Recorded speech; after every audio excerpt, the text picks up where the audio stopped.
Hey Akash, good afternoon, Good first afternoon, of Kiran. all.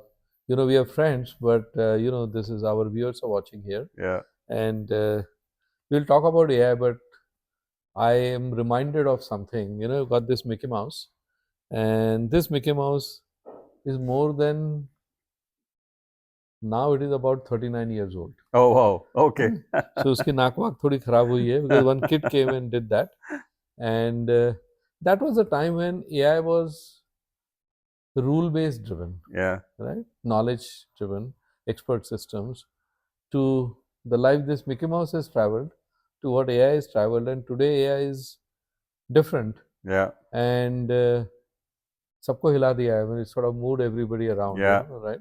true. Uh, few people are scared, few people are excited, people are thinking what it is. So, what are we putting together for our participants in TICON, which is now literally 11 days away? Yeah, yeah. No, first of all, thanks, Kiran, for inviting me here. There are better ways to roast, by the way, but I'll take this one. So, but yeah, look, you're right. Uh, AI per se, as we've been talking earlier as well, is not a new phenomena per se. Right. The form and shapes of AI has been changed. Mhm. Uh, there has been evolution on the technology front, Mhm. which is now leading evolution on the applications front as well. And most of the times I try to categorize AI into pre-generative world and post-generative world, Okay. right? Okay. Because that gives like a lot of clarity. Pre-generative world, there was AI. It started, as you rightly said, 30, 40 years back with the Turing test. It evolved in the day, in a period of time. Data also exploded in a period of time. Correct. As data exploded, people started thinking, what can I do with the structured data, right? Now, whether it's finance, whether it's HR, whether it's supply chain, from a enterprise companies, small, medium, big standpoint, and from a consumer standpoint, like personalization, what better offers I can give, what better promotions I can give, what better content I can give. Social is also a good example of some personalization on the content they've been offering, right? As an example. So I think this pre-generative AI world, people were using AI data for a lot of AI applications in different ways. Some of what I just told you, right? The generative AI came in, and to my belief, it made a lot more sense, right? Because if you see what is human intelligence, what differs us from animals, it's language. Correct. Largely speaking, right? If today, can I distinguish myself with my cat? I have a cat, by the way. Okay. Right? Cats are very intelligent. Yeah. I mean, they can think, they can take a step back, they can find the objects, they can move around, and they could literally think the way we are thinking, right? So from a thinking standpoint, it still remains same by far, but the language is something they lack, right? And we have language. Ability to express. Ability to comprehend, and things like those, right? And think also. And think also. Yes. So if you actually see the natural evolution of technology to human intelligence is artificial intelligence. Correct. Right? And that's where I think generative world makes lot of sense. Okay. And if you could see the whole LLM technology which came With the up, large language model. It was precisely called large language models because it is supposed to mimic human intelligence. And if it's an artificial intelligence mimicking human intelligence, language has to be part of it. Wow. The baseline has to start with language, right? Correct. As an example.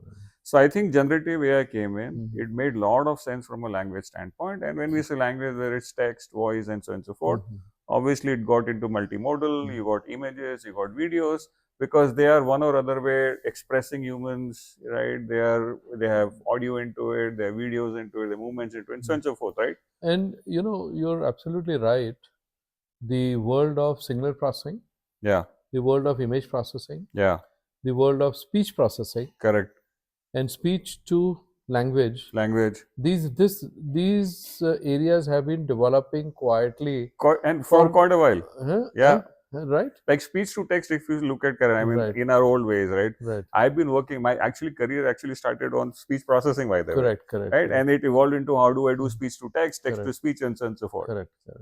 So these came to everything came together that I could Yes. look at a picture Yes. or a video. Underneath the picture was complex technology which has Correct. been developing. Correct. And now you apply the intelligence, and that that makes a lot of sense. And that's generative intelligence. That is by the generative way. intelligence. And that makes a lot of sense now, because the first area of application then becomes language. Because when, even from company standpoint, we're talking to a lot of our consumers, customers, and so on and so forth. From a consumer peer-to-peer standpoint, the way we are talking right now, right? If I want to go back and make sense of the conversation, and if somebody is giving me that, look, basis Kiran's roastness and the severity of roastness, Akash, this is how you should answer. Makes a lot of sense, right? So I think the proliferation of generative AI made a lot of sense because there were humongous applications to explore. Correct. Right? And going back to a speech to text and so on and so forth, I remember I was doing a TEDx talk in 2019. Right? One thing I said is, one day will come where every object will talk to you. Correct. Now, if every object, as good as this flower pot needs to talk to you, will have intelligence, right, will have language, will have audio, and it requires LLM, by the so way. cat will say, "Shut up! Don't disturb me." No, Like absolutely. cats are very. I just read that somebody is putting up a technology in front which will do a mimic of what actually animals are trying to talk to you. Yeah. And if that comes in reality, I mean, And it's interesting. We used to have a dog, Chiku, and oh, my first cat's name was also Chiku, by the way. Oh, is that right? Okay. So she used to sit there, and she was very, very social, civilized. Unfortunately, she passed away during pandemic at a very ripe age of 15 okay. plus years. She was Okay. a golden retriever, and we could see whenever, I mean, in our family, accomplished singers are there. Yeah. So somebody is humming, somebody is singing. Her attention was full. Yeah. Only thing what she could not say was wonderful. I Wonderful. Like it. Absolutely. I like it. Absolutely. I want to sort of take a little the computers. I mean, it'll be too much of a claim to say I'm a computer scientist, but as a student of computer science, a computer is a ubiquitous simulator of all physical things. Yeah. Yeah. So even if I'm taking, let's say, accounting, yeah, what I'm doing is the spreadsheet or the database is, or any of the accounting packages, taking a simple example, is basically simulating what we would do by hand and our mind. Correct. Right? Correct. Moment we, and that was sort of, it was repetitive and it could become repetitive. There is not much learning to it other than when we look at the data and we apply our intelligence when we are seeing something. Correct. Now what we are saying is that the simulation itself has built-in intelligence. Correct. Where it will learn from the what it is doing. Correct. Right? Correct. That's so right. Are we sort of laying out this landscape for our participants? Because I see people from, there are skeptics and doubting Thomases who come from the technical world. Yeah. Because they have seen programs struggle for simple things. Correct. Correct. Right? The other part is people are very excited by AI because they've benefited from automation and computing. Yes. Now they are imagining beyond Yes. So what is it we are playing to what is we are presenting to our TriCon participants? No, absolutely. Interestingly, you're right. Before I come to how does participant benefit and what do they get to know, right? Correct. I think you made a very right statement, right? The computing itself is now becoming intelligent on data, which I call as autonomous intelligence, by the way. Correct. And which is where you'll see that sort of, I would say, extending to broader categories of autonomous vehicles, autonomous objects, autonomous software, autonomous database, and so on and so forth, right? So it's an autonomous intelligence which forms the framework, and then that gets expanded to any applications as you go. So I am completely aligned with you on the autonomous intelligence standpoint. Now, coming back to the core for a TriCon, right? Look, I think one thing is, as you rightly said, there are different categories of people around the world. People who are still wanting to understand, what the heck is AI? Correct. Right? Correct. Literally. And then there is set of category of people that they are, okay, I know a bit of AI, but I want to know more about AI, right? And this is third category of people which is saying, I know about AI, tell me how do I apply it?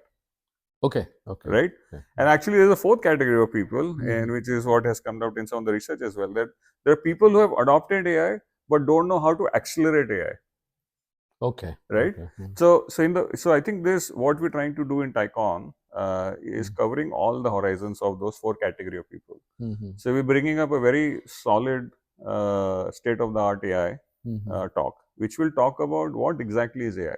Okay. And how AI has evolved, which is precisely pre-generative world to the post-generative world. Okay. And how data has evolved, how machine learning has evolved, how machine learning has evolved to deep learning, blah blah, and so on, right?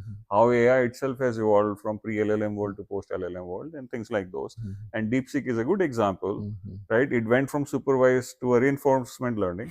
So the AI itself has also evolved from supervised to unsupervised to reinforcement, right? Correct. So I think that session will set the context how AI technologies has evolved As a state of the art. as a state of the art, right? Okay. Which means is it covers the first two categories of people. Correct. That I don't know about AI, but and the second category which I know about AI, but I still want to know more about AI, Correct. right? So that covers that sort of band of people. Then we And bring that is being taken by Mayur Datar. that's been taken Dr. by Mayur Datar. Datar. We're inviting chief data scientist. He is a chief data And scientist I of think he was an Flipkart early researcher at Google. at Google as well. Right? So he has seen Absolutely. it He's seen it here from his eyes. He's yeah, done right. it by his own hand. Correct. He's seen all the journeys. So he'll Right. talk literally. And we are lucky that he lives just about a kilometer from here, right? In Where you Pune, and I yeah. stay. I was surprised that he's in Pune, not in Bangalore. It happens less in Pune. We know about Pune Right, versus right. Bangalore, but Correct. thankfully he's in Pune, He's in and he Pune. has gladly accepted our invite to Yes, come and yes, talk. Right. yes. So we're looking forward for that. Then we're putting up a panel where we're inviting people who are adopting AI and trying to put this into different applications. And the interesting perspective what we'll cover is not only what they're trying to do internally, but what they are trying to do for their end customers in terms of end consumers also, right? So if somebody is from a BFSI industry, how that is helping into payments, as an example, how that is helping into personalized offerings from a banking standpoint, and things like those, right? So this will cover broadly both how internally productivity increase, cost reductions, revenue impact, and things like those will cover, and also how it is helping externally for their end customers and consumers, and how consumers are benefiting, and what a consumer thinking about it, because that's also essential. End of the day, you can do few things internally, but the CEO is going to ask, show me the money. Show me the money, right? exactly. And if you have to show me the money, the consumers has to say, I'm Right. happy and I'm And happy even to if give the you more CEO money. is soft, CFO will certainly ask that CFO question. will certainly ask, absolutely, yeah, Right, right. right. So I think that's how we're trying to bring those whole horizon of AI from technology standpoint, from evolution standpoint, from application standpoint, and applications both from an internal and external standpoint. And within that bread, we'll also touch upon some of the very controversial topics. What's the ROI? Okay. Show me the money. Okay. And is it hype or not hype? Right. And is that reality? Is hype gonna continue?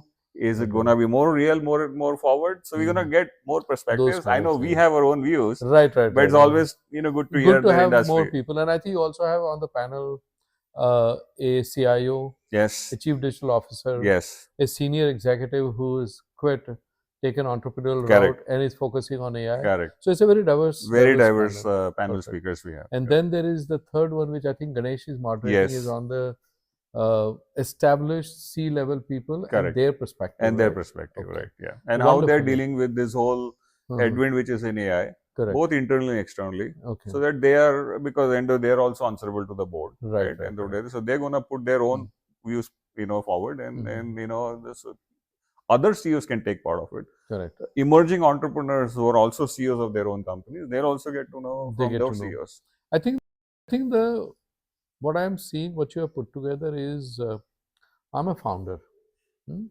Whether I'm in ideation stage or growth stage, Yes, I need to handle this new bag of tricks. absolutely, And I must comprehend what I can do correct. now or later. And that's what our, can I take that for our participants? Absolutely, absolutely. Okay, sounds Yeah. good. I think Some- from an entrepreneur standpoint, they have to look at into two ways. How do I optimize the opportunity using AI? How do I maximize the opportunity with AI? Using AI. At whatever stage you are. Right, right. Because it may happen that you might be doing something at a very early stage, but that's already getting disrupted somewhere by AI. Somewhere else. So you should and you should maximize the opportunity. Correct, correct. On a, because we have limited time, Akash, here, and I think we're going to take forward Yes. because I've got a bunch of topics to catch on. But, as you said rightly, that this technology is not new. Yeah.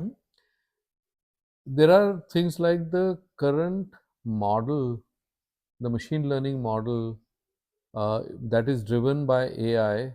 That particular piece, if I have to take a very simple layman's understanding, it was saying that we have human brain which consists of neurons. Yes. If I can replicate that and give it data, Yes. it should behave intelligently, Correct. right? Correct. And it was in the trenches for a long period of time, and frustrated researchers, or they were not given their due, and suddenly it has come to limelight. Yes. So there is a message for entrepreneurs that things may take time, but if you have fundamentally something which is sound, Correct.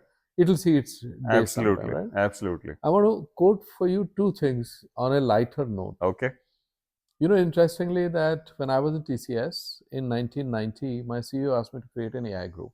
Okay. All right. 1990. 1990. Oh wow. That's about, Sure. you know, Sure. maybe, you know, a few years younger than this Mickey Yeah. Mouse Yeah. here. Yeah. Yeah. And so we talked about knowledge-based systems, experts. So I mentioned to him two or three things. I said, a lot of people are experimenting like tools researchers. I want to Right. go beyond that. I want to Right. build a production level system. So Sure. we took two serious problems, one external, one outer. The second thing I mentioned to him was that we want to make sure that AI is integrable into mainstream computing. Mm. So he looked at me, Mm. and I think he agreed, but he had many questions in his mind, like Sure. I have questions like what you Sure. said. One thing he said was very, still sticks to my mind.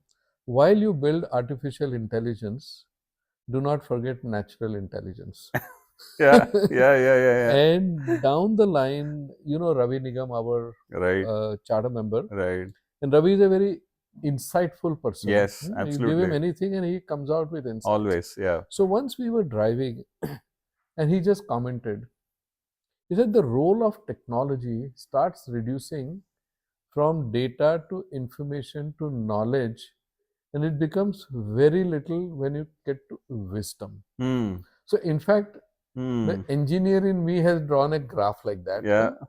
But I think this is the first time I'm optimistic that that wisdom will also come with you. It doesn't exist today. Yeah. Or if it does, it is very preliminary. Right. But it'll happen if the graph of AI research and everything else continues. What do you think? I think very interesting. Hmm. You are actually touching upon how do we differ between intelligence and wisdom. Correct. End of the day. Exactly. Right. Exactly.